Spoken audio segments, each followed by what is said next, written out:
तो हर एक तस्वीर लगातार हम आपको दिखा रहे हैं। हमारे तमाम सहयोगी ऋषभ मणि त्रिपाठी और साथ ही राजीव बने हुए हैं। ऋषभ मणि का रुख कर लेते हैं। ऋषभ, क्या अपडेट आपके पास, कहां तक पहुंचे आप? देखिए, हम इस वक्त बांदा के रास्ते में ही हैं और अभी कुछ समय लगेगा बांदा पहुंचने में। और दूसरी तरफ बांदा में भी इंतजार किया जा रहा है मुख्तार अंसारी के परिवार के पहुंचने का। जैसे ही मुख्तार अंसारी का परिवार वहां पर पहुंचता है तो उसके बाद पंचनामा और फिर पोस्टमार्टम की कार्रवाई शुरू की जा सकती है। हालांकि अभी भी प्रशासन की ओर से बात कंफर्म नहीं की गई है कि क्या रात में पोस्टमार्टम होगा या सुबह पोस्टमार्टम किया जाएगा। आखिरी फैसला इसमें जिलाधिकारी को लेना है। जिलाधिकारी बांदा कुछ ही देर में तय करेंगे कि पोस्टमार्टम रात को होना है या कल सुबह होगा। और इसके बाद ही 3 डॉक्टर्स का पैनल बनाया जाएगा जो पोस्टमार्टम में शामिल रहेंगे। उसकी पूरी वीडियोग्राफी करवाई जाएगी। पोस्टमार्टम के बाद ही ये शव मुख्तार अंसारी का उनके परिजनों को सौंपा जाएगा। तो कल शुक्रवार का दिन है, जुमे का दिन है, रमजान का महीना भी चल रहा है। मस्जिदों में नमाज के लिए लोगों की भीड़ जुटेगी। तो प्रशासन के लिए एक अगला चुनौती जरूर है कि किसी भी तरह से माहौल ना बिगड़ने दिया जाए, किसी भी असामाजिक तत्व को ये मौका ना दिया जाए कि वो मुख्तार की मौत का फायदा उठाकर किसी भी तरह से माहौल को भड़का सके, लोगों को भड़का सके या माहौल को बिगाड़ सके।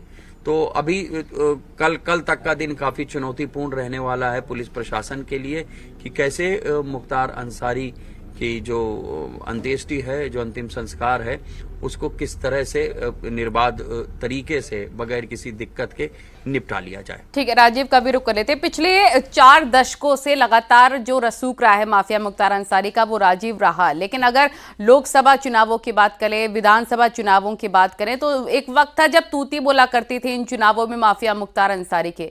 ऐसे में माफिया मुख्तार अंसारी की मौत और आने वाले चुनाव, कितना असर इससे पड़ेगा? और ये समाजवादी पार्टी के लिए एक लॉस भी है।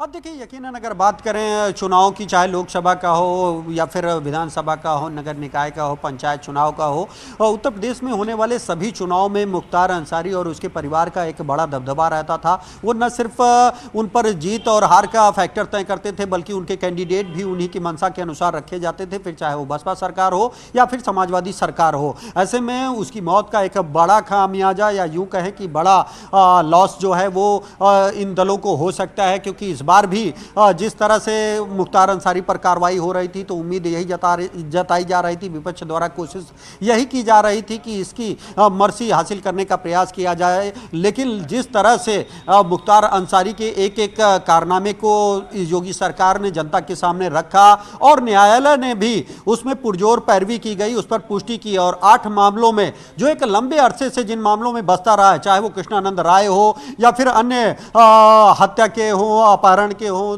धमकी के हो, रंगदारी के हो, उन मामलों में 8 मामलों में उसे सजा सुनाई गई है। जिसके बाद मुख्तार अंसारी का जेल में रहना लंबे समय तक ये पहले से ही तय हो चुका था, क्योंकि उसको किसी भी अपर कोर्ट द्वारा या उच्च न्यायालय द्वारा राहत नहीं मिली थी।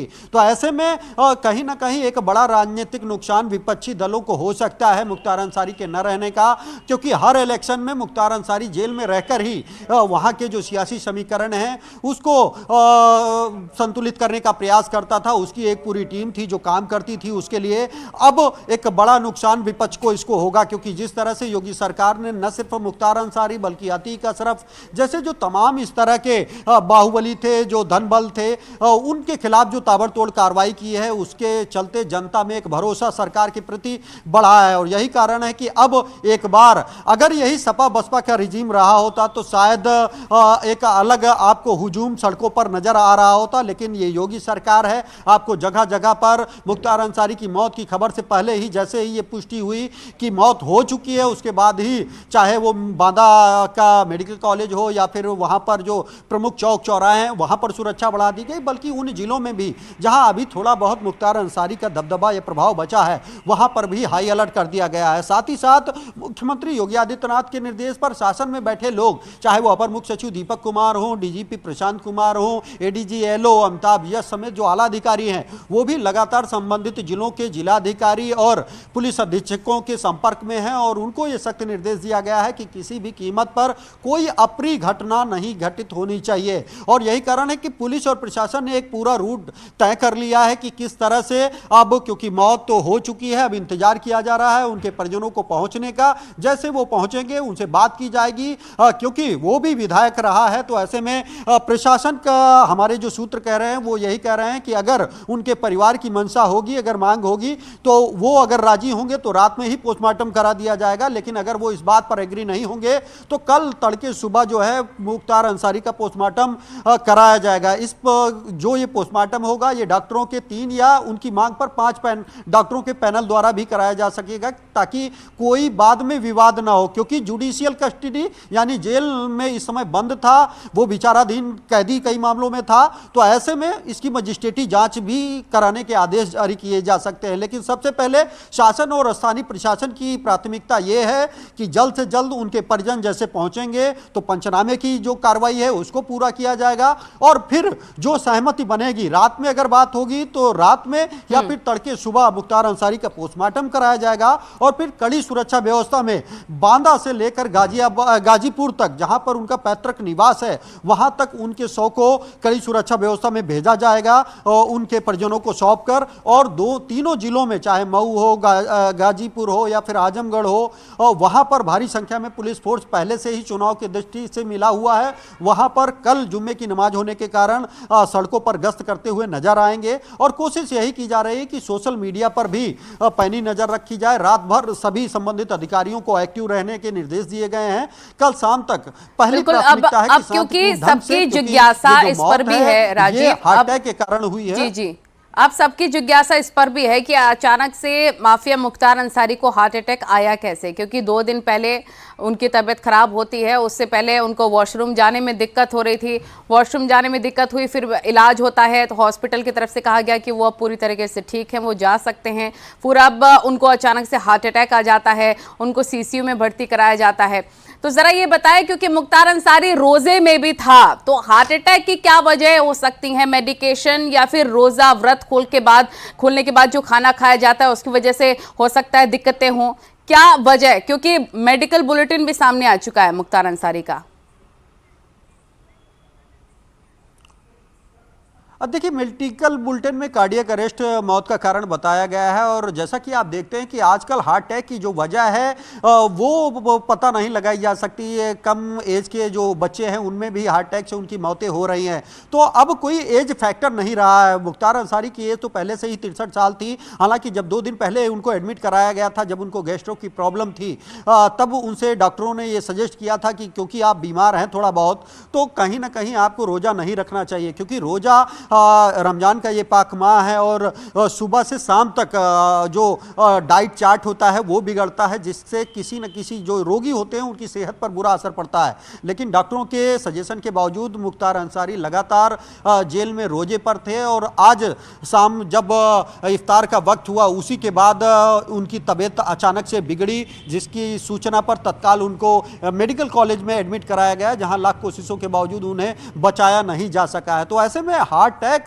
आज किस कारण से पड़ रहे हैं ये बता पाना मेडिकल साइंस के लिए भी एक बड़ी चुनौती है। हार्ट अटैक में खास बात यह है कि जब पड़ता है तो बहुत समय नहीं रहता है ट्रीटमेंट के लिए। अगर समय पर ट्रीटमेंट ना मिला तो फिर मौत हो जाती है और ये डिपेंड करता है कि पहले से जो संबंधित व्यक्ति है उसकी स्थिति कैसे है, क्योंकि आपको पता है कि मुख्तार अंसारी पहले से ही तमाम रोगों से ग्रसित थे, चाहे वो हाइपरटेंशन हो, बीपी हो, शुगर हो और तमाम अन्य बीमारियों से थे। और यही कारण है कि एक लंबे अरसे से जेल में रहने के दौरान उनका लगातार ट्रीटमेंट किया जा रहा था। आपने सुना होगा कि मुख्तार अंसारी ने खुद और उनकी पत्नी ने भी कोर्ट में कई बार इसी आधार पर कि मुख्तार अंसारी बहुत गंभीर बीमारियों से ग्रसित हैं तो उनको जमानत दी जाए, ये आधार बनाया गया। लेकिन कोर्ट ने, क्योंकि उनके जो जुर्म थे वो बड़े थे, उसको देखते हुए उनकी जमानत को खारिज किया है और साथ ही साथ उनके इलाज के लिए भी पुख्ता इंतजाम संबंधित जेल में किए गए थे, चाहे उनकी डाइट, उनके खाने पीने का इंतजाम हो या फिर उनका रूटीन जो चेकअप हो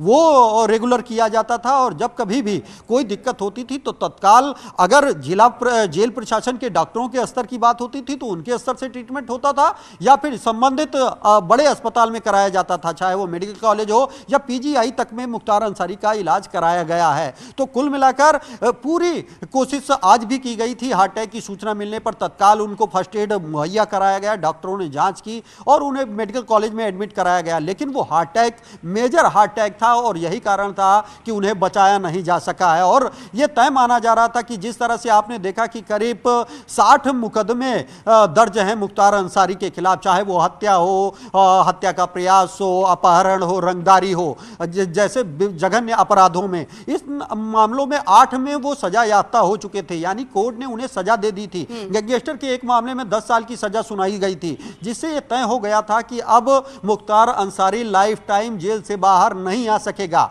और इसी के चलते हर संभव प्रयास किया जा रहा था। बांदा जेल में भी मेडिकल की रुक कर लेते हैं। ऋषभ, बड़ी जानकारी मिल रही कि जब पोस्टमार्टम होगा, हालांकि आज रात में ही होगा पोस्टमार्टम या कल सुबह होगा, ये भी कंफर्म नहीं है, जब भी होगा उसकी वीडियोग्राफी भी होगी।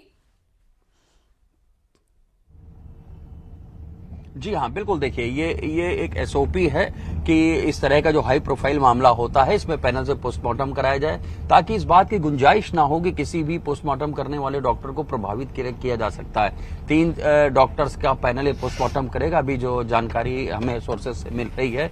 ये इसलिए किया जाता है ताकि किसी डॉक्टर को प्रभावित ना किया जा सके।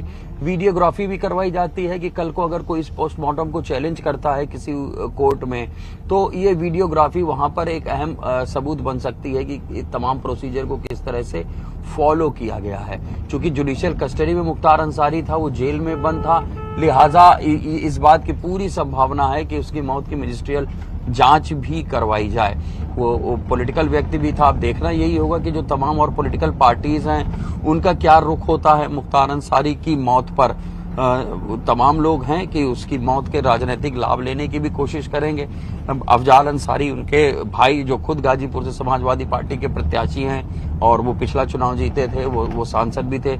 उनका बेटा अब्बास अंसारी, वो खुद सुभाषपा से विधायक है, हालांकि इस वक्त वो कासगंज जेल में बंद है। उनका भतीजा मन्नू अंसारी, वो भी समाजवादी पार्टी से विधायक है। तो अब ये देखना होगा कि उनके जो राजनीतिक पृष्ठभूमि से जुड़े हुए लोग हैं वो किस तरह से मुख्तार अंसारी के साथ रहते हैं और मुख्तार अंसारी की मौत पर उनका क्या रुख होता है।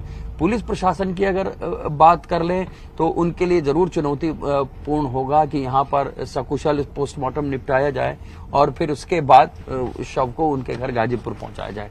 क्योंकि सबसे पहले अफजाल अंसारी ही मिलने पहुंचे थे माफिया मुख्तार अंसारी से, जब उनको इन्फॉर्मेशन मिली थी उनकी तबीयत खराब होने की। तो जी बिल्कुल। देखिए, अफजाल उनके भाई हैं और वो भी अच्छी तरह से कानूनी दांव पेच समझते हैं। वो जानते हैं कि कब कहाँ पे जाना है, कब कितनी बात करनी है। 2 दिन पहले मैं भी वहीं पे था और उस वक्त सारी रिपोर्ट्स नॉर्मल आई थी, जिसके बाद शाम होते होते मुख्तार अंसारी को जेल में दाखिल कर दिया गया था।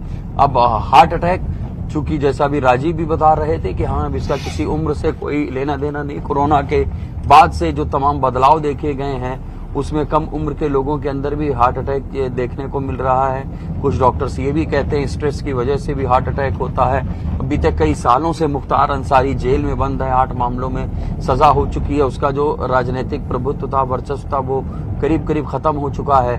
तो जाहिर सी बात है वो भी स्ट्रेस में होगा। देखना होगा कि क्या हार्ट अटैक की कोई वजह भी बताई जाती है या नहीं। आमतौर पर पोस्टमार्टम में ऐसा नहीं होता है, कॉज ऑफ डेथ ही लिखा होता है। तो देखना होगा पोस्टमार्टम रिपोर्ट में कॉज ऑफ डेथ क्या होती है। जैसी रोजे की बात हो रही थी, पोस्टमार्टम में ये भी साफ हो जाएगा कि उनके पेट में कितना खाना मिला है, उसकी क्या दशा थी। तो तमाम बातों के लिए पोस्टमार्टम रिपोर्ट का इंतजार करना होगा। लेकिन मेडिकल रिपोर्ट में कार्डियक अरेस्ट कारण बताया गया है मौत का, जिससे तमाम चीजें साफ हो जाती हैं। ठीक है, मैं आपके पास लौटूंगी और ये जानने की कोशिश करूंगी आप कहां तक पहुंचे, लेकिन तब तक राजीव का भी रुख कर लेते हैं। राजीव, क्योंकि हम लगातार जो तस्वीरें हैं अपने दर्शकों को भी दिखा रहे हैं, क्योंकि अब मौत हो गई है मुख्तार अंसारी की, तो उसकी जो रसूख की तस्वीरें वो भी आ रही हैं। चाहे मऊ दंगा हो, चाहे कृष्णानंद हत्याकांड हो, चाहे अवधेश हत्याकांड हो, 15 सालों से जेल से ही वो चुनाव जीतता रहा और अब ये स्थिति आन पड़ी है। अब देखिए, यकीनन अगर देखा जाए तो मुख्तार अंसारी का पूर्वांचल के कई जिलों में दबदबा रहा है, राजनीतिक रसूख रहा है, उसकी एक टीम रही है, वो काम करती रही है। फिर चाहे वो अपने विरोधियों की हत्या हो या फिर हत्या का प्रयास हो, रंगदारी वसूलना हो, ये उसके गुर्गे एक लंबे समय तक करते रहे हैं। और यही कारण है कि एक तरफ उसके आतंक के चलते वहाँ पर कोई दूसरे दल का जो उम्मीदवार है वो खड़ा होने की हिम्मत तक नहीं जुटाता था। न सिर्फ उम्मीदवार बल्कि जो जिले में डीएम एसपी पोस्टेड होते थे उनकी भी हिम्मत उसके खिलाफ कार्रवाई की नहीं होती थी। अब क्योंकि सरकार बदली है, सत्ता बदली है और राजनीतिक इच्छा शक्ति बदली है। मुख्यमंत्री योगी आदित्यनाथ ने मुख्यमंत्री की शपथ लेने के बाद ये साफ कर दिया था कि उत्तर प्रदेश में माफियाओं के खिलाफ कड़ी कार्रवाई होगी।